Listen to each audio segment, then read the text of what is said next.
You're listening to Shoe In, covering the ins and outs of all things footwear, from sneakers to heels, loafers to slippers, and every type of shoe in between. Brought to you by the FDRA, the Footwear Industries Association focused on retail, trade, politics, and fashion, helping create and enhance conversations on all things footwear. Hey folks, welcome back to the Shoe In Show. If you're like me, you never thought you'd be talking about the Houthis in the shoe industry, but here we are, 2024. Who knew? If you have that on your bingo card for this year, congratulations. You're the big winner. But yeah, so this conversation today will be very fascinating because our industry is completely and totally reliant on trade. No matter how you feel about it from an ideological perspective, 99% of all shoes sold in America are made overseas and imported in. And oftentimes when we're talking about trade, it's around these like very minute policy details, very nerdy kind of things. Rarely do we have a conversation around military action and people actually getting killed and threatened. And so it's an interesting, Matt, it's an interesting year. What a way to kick it off. Yeah, so we're going to kick it off in style because Pete Mento is back, and he's the commercial director at DSV. Mr. Mento, as we were taping this is the first time I've ever seen someone bob their head to the theme music. So that was fun. And dude, you are all over the place. You got your fingers in many different areas of the supply chain, and we thought, who better to come in and shoot the breeze on the Red Sea and its impact on global shipping than one Mr. Pete Mento. So, Pete, welcome back to Shoe In Show, my friend. Where are you dialing in from? That's the first question. Greetings from Mardi Gras, boys. I am in the great city of New Orleans. The Coors Light has not been lit yet today, but we got some work to get through. But I'll be back at it. You're not here for a long time, just a good one. So you got to soak all the stuff out of it you possibly can. I believe I was punished last night with the type of drinking that we did, but it was good for me. Good. We do need to address this theme song, though. I mean, you guys are big into athletic footwear. How could you not have a hip hop song? It's a fair point. But maybe we should just take our song and have someone like redesign. I know Bill Maher did it with his program. He had Green Day come in and totally redo his on real time. So maybe we can do something like hook us up with like hip hop artists that will redo it, recut it for us. When I was a comedian, I opened for Bill Maher for a weekend. So I was the opener. Yeah, the opener and the MC at the Comedy Connection in Boston. And he is a very funny man. Like, I know everybody just really thinks of him now as like a political commentator, but he's a brilliant comic. And at the time, it was the 90s, and we didn't have just the incredible amount of material that we have today for political comedy. But he's always been that sort of political minded comedian. He was hysterical. Well, what would comic Pete Mento say about the Red Sea? Like, what? Give me a joke or two off the top of your head. No joke at all. This is a pretty terrifying thing to me for a couple of reasons. Some people might not know this, but I was a merchant marine officer. I went to Merchant Marine Academy, and I've been through that part of the world. I have a lot of friends right now that are taking the longer transit because there's very few American ships that are actually going through that aren't vessels of war.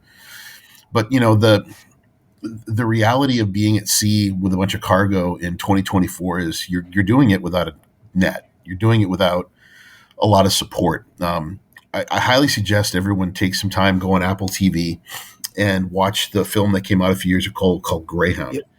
It's a beautiful depiction, a very realistic depiction of what it was like convoying cargo across the Atlantic during World War II. And our reliance on kinetic vessels that were shooting back, dropping depth charges on submarines.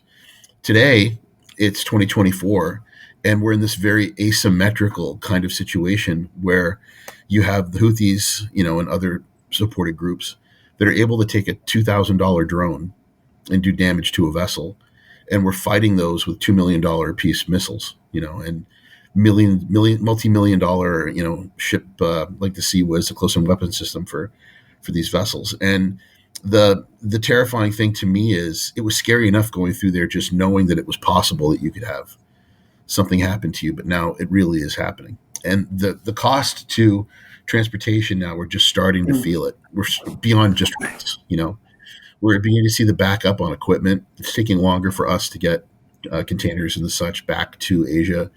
The length of these sailings, how much longer that they are, and there's no end in sight. There's honestly there's no end in sight. You add to that you have Hezbollah now, who's poised to probably go into Lebanon if something gets worse, and that would allow them to attack both sides of that canal, not just one. So it'd be very treacherous. I have a good friend of mine from the academy who this is what he studied for about 2 years. They did a number of what if scenarios. What if China became threatened in the area around Taiwan and Japan? What if there was ever inaccessibility to the Suez and the Red Sea? What if? And it's billions of dollars a day that we're ripping out of trade globally, and it's particularly harmful to Europe. The ability for us to get containers from Asia into Europe in a timely manner, they're adding weeks to the sailing at this point. So we were very fortunate for a long time to see this rebirth on the East Coast of the United States because of these canals, but now you take that 40% reduction in the transportation, getting from point A to point B, the costs are going up, and the repeat. Yeah, what's it for the cost perspective? Is it like insurance costs is going up? Is it what's the cost? A lot. That's a great question. So we can start with insurance, right? So marine risk, war risk insurance now, I mean, you're talking about $1 million when it was probably 70, 80 grand up until recently. And that's a cost that's going to be bared by the consumer of transportation and ultimately the consumer of the product. You have vastly increased amounts of bunker of the ship's fuel that have to be purchased. That's also a massive increase. Where we're not seeing the increase, though, is for the poor mariners. There was a number of ship's captains that were told that their crew would be paid double if they would take these, and they'd have to sign a waiver saying that the carrier wouldn't be responsible if something were to happen to them because they can't ensure the safety of these people at sea. Piracy is scary enough. Seas are scary enough. Now you got people shooting at ships, and it is a very effective way to do what people want to do to this country, which is throw a wrench in trade. When you can do that, you're going to have an impact on the whole economy. I don't know. You guys are in DC, and you talk to a lot of people in this industry. Are you seeing the shoe industry in particular affected by this, or were they mostly doing great question? Sailings? So we surveyed our members on a weekly call about the impact, whether it was if it was delaying product in the European market. 55% said yes out of about 100 companies, and we also had people, and this kind of segues into my next question for you, Pete. We had a number of people saying, hey, as we negotiate rates right now with the carriers, they're using this as an example of why they're trying to drive up my costs. And I don't do anything on the East Coast of the U.S. I don't come through the Suez Canal. I'm totally China to Southern California. So if you're advising them, what do you say in return for those kinds of conversations with the carriers themselves?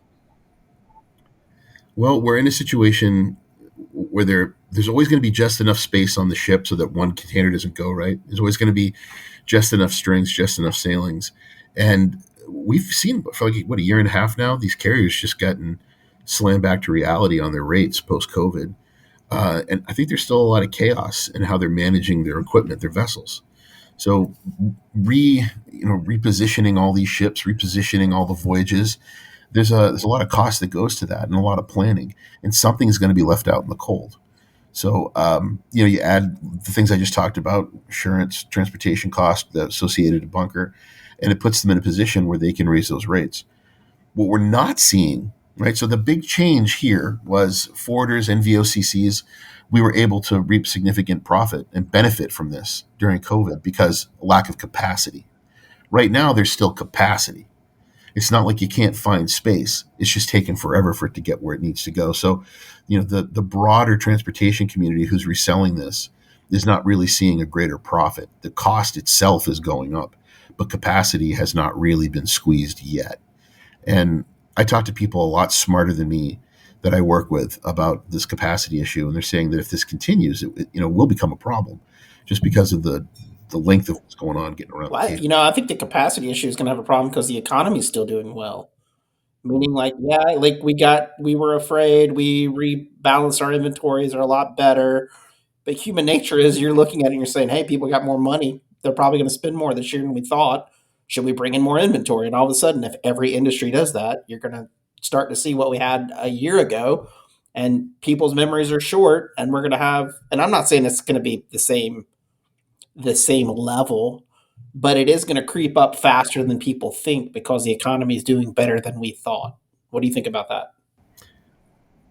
Well, I look at economies in a 5-year range, and we're just now starting the correction that this economy is going to be going through. The correction in the prime rate, the correction in consumer confidence, the correction in the housing market. There's going to be some significant corrections, boys. And it all goes back to China and their debt issues, the United States and our debt issues. I mean, China's right now in a terrible deflationary tailspin. I mean, it's gotten bad, and now the United States is still dealing with inflation. How much of our fantastic economy is really all that fantastic when wages are not going up? Though people are employed, they're not making the money. They're not making more money. Their buying power is not necessarily increasing. So where this is fascinating to me is in the garment and footwear industry. We're seeing people move stuff over to air freight. They can't wait. They can't. And now that's going to have, I think, that's where you're going to see a more logical conversation about a squeeze over the coming year. Now, everyone's waiting to see what comes out of Chinese New Year. What comes out of Chinese New Year on these costs. And, at that point, when capacity is the same, but like you're saying, consumption of that capacity should ramp up, I think we're going to get a better idea of where these rates are going to stick, where they're going to stay. Well, that's a good question, because I just went into the handy dandy FDRA Intel Center to look at our commodities report. And rates from China to Southern California are at a 14-month high. They're over $7,000 per container. It's not the 30,000 we saw a couple of years ago, but there's a clear trajectory. I guess going back to that question about coaching our members, if you're having the conversation with the carriers, are these legitimate concerns in the carriers, or are they finding an opportunity, no matter where you're shipping to or from, to utilize the Red Sea crisis as a justification for increased rates? Yeah. I get this. I'm sure it's the same with you guys, where my world revolves around these questions. And if you put a group, the three of us right now, right? If we weren't doing a podcast, we'd be talking about this in front of a frosty beverage in the French Quarter. That's later this afternoon for you. Like you said, much later this afternoon. Yeah. I can say that the Alex Jonesian, conspiracy theory behind all of this that people seem to they all want to embrace, the carriers are doing everything they can to increase their rates. I don't know that they're necessarily increasing profit with this. I think they're certainly increasing cost, but they are trying to make some degree of profit off of this. I mean, there's tremendous opportunity in chaos. I just don't think that the ocean carriers are out there, twirling the ends of their mustache and tying people's girlfriends to the railroad tracks. It's not, that's not the business that they're in, but there are people who disagree with me. There are people who go on LinkedIn right now and just do hashtag Red Sea, and you're going to see people who think honestly that the carriers are doing everything they can to squeeze more profit out of us with this. I mean, they have shareholders, it's an expectation, but we want financially healthy ocean carriers. We want them to make money. But we also want some stability in this market. Going from $20,000 40-footers from the China base ports to the West Coast to $1,400, and then zipping them back up to $4,000 a year later, that instability makes it impossible to negotiate with any faith, with these carriers, because you don't know where the next thing's going to go. Now, as far as advising people, do you think that there's going to be any end to these hostilities and conflicts over the next 12 months? It seems unlikely, right? So if that's the case, if anything, the rates may go up even more. So I would I would, as always, have a good split of spot versus contract, and don't overcompensate by getting too deep into your contracts and having some room for that spot market as well. Are they are I think some people may need to realize, like, if you're on a ship, you're a worker on a ship, and ships are being taken over and people are being killed, you might not want to do that job anymore. So I'm thinking labor market's going to be worse. I'm thinking they've been trying to automate for a while what they can, so there's high cost to that. I'm wondering too, Pete, like, is the fleet up to snuff? Meaning, like, are we having new boats come online, new ships? Are the old ones just way old? Because that'll impact how much they can carry, how fast. Where is it in terms of like the next 5 years? Are we going to be in worse shape than we imagine today? Well, the mariner labor market is a fascinating thing to focus on. I was up at the academy for my 30th reunion. It makes me like cringe to consider I've been out of college for 30 years. Right?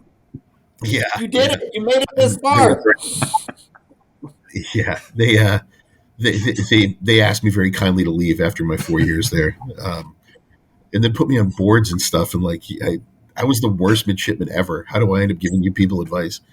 But we were there, and it's a constant reminder that there are very few, particularly European and American young men and women and everything in between, that have decided they want to commit themselves to a life at sea. It's a very hard way to make a living, going away, 3 months, 6 months at a time, coming home, trying to keep your family together. It pays exceptionally well. Starting salaries for third mates are way over $100,000 a year, and you're only working half the year. But it's dangerous. The sea is a dangerous, dangerous place, and these are the largest moving objects on planet Earth, particularly these new ships that are just massive. But what hasn't increased is the number of crew necessary to handle it. As you pointed out, there's more and more automation on these vessels. And if you were going to automate anything from a transportation standpoint, man, you want to start getting the futurists and the weirdos arguing. Do we do trucks, or do we do ships? Well, you do ships. You do ships because that journey up until the safe water marker, it's easier to manage than hundreds of thousands of trucks moving everywhere. It's just, it's a much bigger space, much less likely. But as far as a completely unmanned vessel goes, I don't know that we'll ever be there. Things break on ships all the time. And unless you're going to have some magical Disney robots, running around fixing everything, it just like doesn't Wall-E. seem like Is that what we're thinking? Yeah, exactly. God, what That's a great movie. That's a great movie. So I don't think that automation will fix this. I think that the ships themselves are becoming, we're getting more and more. Last year was the first year that we saw a lot of this new capacity come into the market, but they'll be scrapping the older stuff. So, I think, like I said, there's always going to be just enough ships where one container doesn't make it. It's supply and demand. Like the airlines, man. They've got it down to a science as to how every seat is taken. Rarely is there a flight where you can lay out in the middle lane, middle row, because no one is next to you. But I digress. One of the things I do want to talk to you about is how much intel sharing is happening in the background between the governments of the U.S. and the U.K. and the container ships themselves. Like, what is that? How are the attacks on the private vessels informing the U.S. and U.K. governments in particular on targets, on tactics, et cetera, et cetera? Well, the U.S. Navy is not to be screwed with, boys. It is a floating calamity on your doorstep. You do not want an aircraft carrier off the coast of your country, and putting these task force out there that are multinational. The great things about sailors is we do a lot of multinational work. But the U.S. Merchant Marine, the actual uniformed U.S. Merchant Marine with Military Sealift Command, has constantly been working with these guys. And we have people called strategic sealift officers that graduate from the academies. And it's their job to speak in between and communicate in between the merchant fleets and these folks. And the UK is the same way. As far as intelligence goes, Five Eyes, right? We've got these countries that are really, we share so much, particularly between ourselves and the UK, right? We're endlessly sharing that information. But while these vessels are going through this dangerous part of the world and they're being escorted, or they're within an escort range of a vessel that can protect them, there's direct communication, gents. There's constant direct communication between that commercial vessel and the military vessel. This points out, I don't talk about politics, but I will talk about the U.S. Merchant Marine here. We don't have one. We don't have a merchant marine like we used to, and it's systematically we have taken away not only the people necessary to man these vessels, but the ships themselves. And our ability to actually project power is one thing, but our ability to maintain our own trade is another. And we rely too deeply on other nations' tonnage to do that. To build these ships takes a long time and a lot of money. It's not like World War II when they were knocking out Liberty ships like in like a week. It's not like that anymore. So what would we do if China decided to keep more and more of its tonnage away? If these countries decided not to support logistics, it's a very real concern, and it's not one that's being properly addressed. So you'll hear over the last couple of weeks some people in Congress that have been rattling some cages about it, but it's not going to get you reelected, right? That's not. It's not a sexy premise to stand up and stump on when November comes around. So I don't know how they're going to deal with it. I don't know how they're going to deal with it. It's sad. Well, you know what you can do from there. I mean, this is like Buzzkill USA, Pete, but you are in New Orleans. So, see, we hang up and we keep working, and then you hang up and you go off and have your fun, right? First of all, I think we need to just back down the whole keep working thing at FDRA, right? I mean, I know you guys are busy and all, but I don't think that it's too physically demanding to stare into the computer for a couple hours today. Huh? I think you'll be okay. I have something too to pick your brain on too, Pete. Before we exit off, my concern is, for many years with trade, like there's been free navigation of the seas, or how we've seen piracy here and there. It's typically isolated. It's typically not been ideological. It's been economical, with the Somali pirates and such. But it seems like ideology is permeating the globe faster than we can anticipate. My concern is that nothing happens in a vacuum in the world of geopolitics, and this is something that it may not happen, but it's something that we should consider in scenario planning of what this would look like in the South China Sea, where you have nation states, um, even a tiff, right? Not even an open kinetic conflict where there's missiles, but more bullets, more fleets going at each other, etc. I think Taiwan is the most real issue where you could see a blockade where China could do that. But these issues, this should make us aware that there are larger issues at play as well. This is a terrible thing, but more catastrophic things could come if we don't anticipate and understand the world that we live in. I'll give you two things to freak you out with. All right. So the first is imagine a blockade of Singapore, the largest transshipment spot in all of Asia by the Chinese Navy. The Chinese Navy is, I know it's getting bigger, but their ships aren't really blue water, and they don't have the kind of technology we're talking about, submarines, all of that. I feel like I'm playing harpoon here. But a blockade of that area, what that would mean, this is a drop in the bucket as far as increased costs go. If you just can't get to the ports, if they were to shut them down completely, if you decide to do your manufacturing in Vietnam or Cambodia instead, you still got a problem. If the Chinese Straits, if we have a problem there, and this is game planned. You can Google right now. You can Google, the number of artificial intelligence driven game theory stuff that they do, where they just feed it into a computer over and over again to see what the scenarios would come out at. It would be a massive loss of human life and an incredible disruption to the U.S. trade if that were to happen. But the second is the one I think you should really be concerned with, and that's cyber. I have a dear friend of mine, Captain Alex Suhanoff. He's a graduate of Mass Maritime Academy. We can't hold that against him. He's still pretty smart. But he's a Navy captain. He's a U.S. Merchant Marine captain. He's a harbor pilot. But his job is he runs a company that deals with cybersecurity threats to vessels underway in ports. That's what this guy does. You're talking about, again, the largest moving objects on the planet. And there are people every day, sitting in some coffee shop somewhere. Who knows? They could be in Istanbul, or they could be in Vladivostok. They could be in Beijing with a laptop trying to take over the navigational systems of vessels underway. It's one thing to hold a company's data hostage, but imagine if you could hold a vessel hostage. If you were able to remotely stop it from moving, if you're remotely able to change the way that the that the bilge was being managed. Imagine these massive oil platforms being taken over from someone. This is where we're at with the world now, and we're not taking it seriously enough. I've been beating this drum now for probably 15 years, but a massive cyber attack is going to come because of the rise of artificial intelligence. And when it does, and we start to see it affect ports and ships, it's going to be a much bigger problem than the Red Sea. Much bigger. We're going to have to completely reevaluate how we trust these vessels and their movement.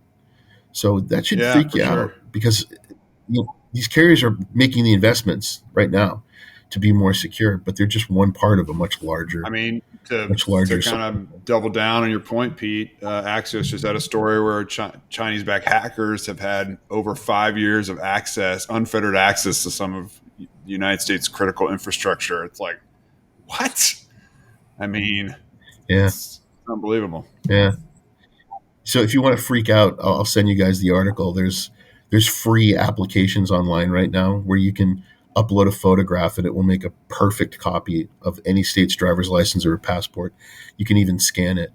And the reason this is so terrifying is they create the picture where it's in a background. It's not just an ID. It's an ID sitting on top of carpet or sitting someplace. And you need a photo like that in order to access crypto wallets. So people are saying, I don't have my information. I need to get into my crypto wallet. Okay, well, here's the authentication process to get back your password. And they're using these pictures in order to get it, and then making phone calls using artificial intelligence with voice disguising, face disguising, deep fakes. I saw a guy in Hong Kong had his senior executive reach out to him to wire some money, and then when he hosted a call where artificially they deep faked voices of other people on the staff, and he wired $25 million to $25 million. Oh my gosh. You think a Biden robocall in the election's bad news? Like this is nothing. Moving New Hampshire is miserable with the robocalls and the texts and all the rest of them. I just started texting people back, even though nobody was reading them. You say stop to one campaign, and they have somebody else from some other pack texting you the next day and calling you. I'm just happy that thing's over with. But you look at the way AI is going to be used, and you look at the way in particular that these deep fakes can be used for cargo theft. In particular, it's terrifying how effective these are at no cost. Why wouldn't these cyber criminals try to do it? They absolutely should. So all of these threats, I recommend it. That's what they're using, right? All of these threats to commerce, whether it's kinetic, whether it's cyber, we are so reactionary. That's the scale of government, right? Government reacts to a problem; they're very rarely in front of it. This is a place where we need to be in front of it, and people like FDRA, you should be using one voice to demand change. And I don't know if your shoes are ever going to be able to transport themselves on a teleporter like Star Trek. I was thinking about that.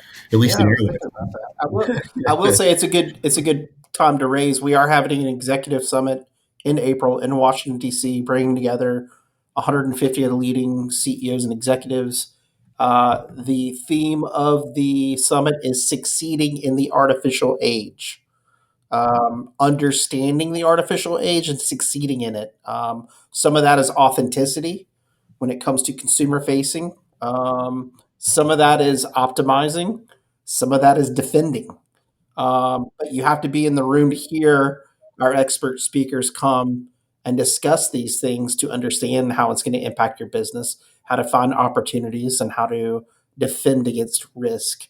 I long for the days that we could just worry about Tom Hanks's ship being taken over. Now we've got all these Houthis out there. I long for the days of the Nigerian princes just emailing me scams, and now it's blossomed into something else. Now your mom will call you, and you'll think it's your mom, and she's. Well, no, I'm not giving any money to my mom. You got to bail her out. I'm not giving any money to anybody. No one gets money from me. Good luck. Hostage situation. God bless him. I'll pray for him. Yeah, you're going to send her back. Yeah. Send an hour or two. You'd be paying me. We have your child. Well, you can keep them. They're a bad investment. Yeah. Yeah, children are a very expensive hobby. And if they took my daughter, it'd take them 2 or 3 hours to just drop her back off. As we kind of wrap this up, Pete, do you have any beyond the Houthis and all these issues of kind of trade warfare, I guess at this point? Is there anything in particular that you're hearing from clients on that people should keep on their radar in the next couple of months? What I'm learning is people didn't learn from COVID. This is an excellent example of a disruption to the supply chain that was completely. There's no such thing as a black swan event, guys. This is something you could have seen coming, and you should have had some kind of a plan B. But we always rely on hope. Hope is not a strategy. I say that so much, but we hope this isn't going to happen. We hope it's not going to happen in the Chinese Straits. We hope it's not going to happen here.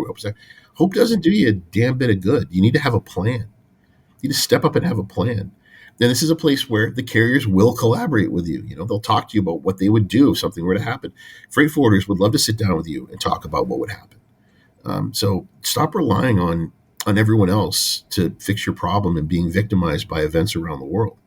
Do something about it. Do something about it and have a plan. I don't see this ending anytime soon. I think that it has been an excellent base case now for very inexpensively but effectively hampering trade. And if I were a terrorist organization or a gray state I would absolutely be doing more of this. It's an inexpensive way to disrupt the American way of life, and that is in effect what terrorism really is. It's trying to make political change through violence. And that's exactly what they're doing. So let's see where we are 6 months from now or a year from now with this conflict in the Middle East, and where things go with that. But it's a terrifying place to be. I would like to mention, you guys don't invite me to meetings where all these CEOs are hanging out. Do you have any idea how much freight I could sell at something like that? My God, I would run out of business cards. Now it's like you can walk down the street now that you're a DC guy. So just hit me up offline. We talk about it. And don't. I promise I won't rip apart any of your guest speakers with my questions I ask like I did in Portland. The dinner and the cocktail party is at the Library of Congress. We've rented out the entire Library of Congress to go back to the basis of true knowledge. So it'll be great. You can find more about that on shoeexecutive.com is information on that event. Pete, we'd love to have you come. We'll contact you and talk to you about that later. But we do appreciate you dropping in from Mardi Gras and trying to booze away all your fears. Yeah. No. My ride for Endymion, I ride in one of the big parades is Saturday. So I have to keep it together till Saturday night. And then, I'm sober during Lent, guys. So I leave it all in the field when I come down here every year. We've never had anyone call it Mardi Gras. This is like a shoe and show first. So. Yeah, I could have done it from a bar if we did a little later. But, you guys have your decorum. I'd like to keep my job. We've done shoe and show at a bar. We did it at Portland one year. We did, bar and we did shoe and show over some pints. So that was fun. We'll definitely. The Global Trade this week, we did that from Casa Bonita. Oh, that's right. I remember that. Which is a you got in a fight with the DJ. Guy was a jerk. Yeah.